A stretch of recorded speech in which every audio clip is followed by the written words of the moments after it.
Are you a Green Bay Packers fan? If yes, you are in the right channel. Before watching the video, I ask you to please subscribe to the channel and like the video. Thank you. How many former Packers have the New York Jets signed this offseason? The NFL is a connections business. Sometimes it's more about who you know than anything else. At the very least, those connections can help get your foot in the door. Just look at the New York Jets this offseason, for example.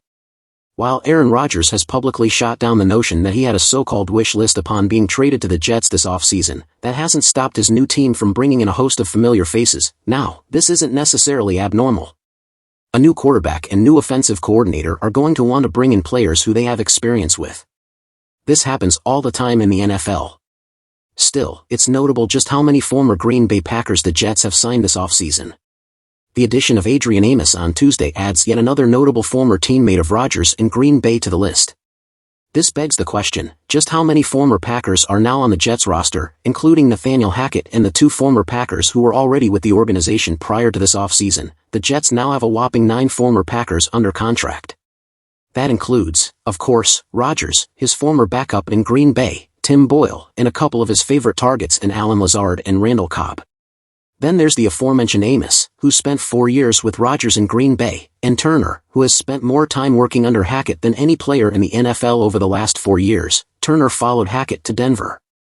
Finally, we have 2 bottom-of-the-roster players, wide receiver Malik Taylor and offensive tackle Adam Pankey, who were both signed to the Jets practice squad late last season. Their additions have nothing to do with Rodgers and Hackett. An overlooked part of this influx of former Packers players is that Hackett likely has as much, if not more, to do with this as Rodgers. This is his scheme, after all. He's looking to bring in players who have experience in said scheme.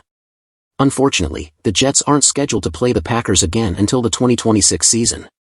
It's possible they could play Green Bay as early as next year, but that would require the 2 teams to finish in the same place in their respective divisions. Either way, the Jets don't play the Packers in 2023, meaning that we're likely going to be robbed of a potential revenge game for the ages. Barring an unlikely Super Bowl meeting between the 2 teams, perhaps the Jets can enact their own sort of revenge by signing every former Packers player in existence. Has anyone seen Jordy Nelson? What about Jeff Janis? I think Eddie Lacy is a free agent. Only half kidding. Release the like on the video and subscribe to the channel. I update you with the news in the next video. Bye.